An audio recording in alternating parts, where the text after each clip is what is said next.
પાટણ હત્યા કેસમાં આરોપીઓનું ઘટના સ્થળે રિકન્સ્ટ્રક્શન. પાટણના નીલમ સિનેમા પાસે 12 માર્ચે સ્વિફ્ટ કારમાં જઈ રહેલા યુસુફ ખાન પઠાણ પર ફાયરિંગ કરી હત્યા કરવામાં આવી હતી. આ કેસમાં પાટણ જિલ્લા પોલીસે ઝડપી કાર્યવાહી કરતા 4 આરોપીઓને ગણતરીના દિવસોમાં જ ઝડપી પાડ્યા હતા.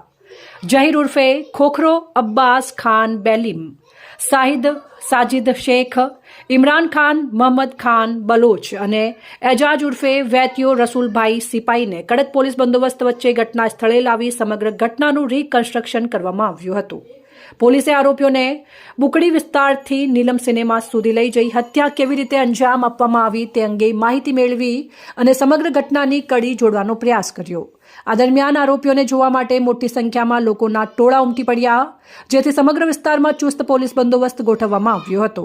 પોલીસ હાલ હત્યા પાછળના ચોક્કસ કારણો અને અન્ય સંડોવાયેલા તત્વોની દિશામાં વધુ તપાસ કરી રહી છે. જોતા રહો સેન્ટ્રલ ભારત ન્યૂઝ બ્યુરોને સબસ્ક્રાઇબ કરો અને બેલ આઇકન દબાવો. ધન્યવાદ. ફરાર થયા હતા.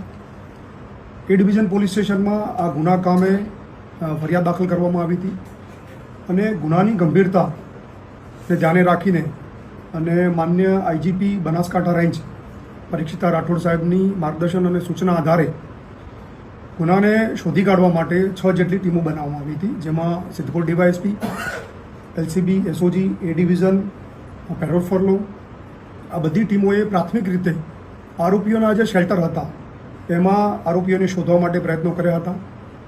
લોકલ જે કેમેરા હતા અને જે સીસીટીવી નેત્રમના કેમેરા હતા એનો ઉપયોગ કરી અને આરોપીઓ ક્યાંથી પસાર થયા હતા એ શોધવામાં આવ્યું હતું.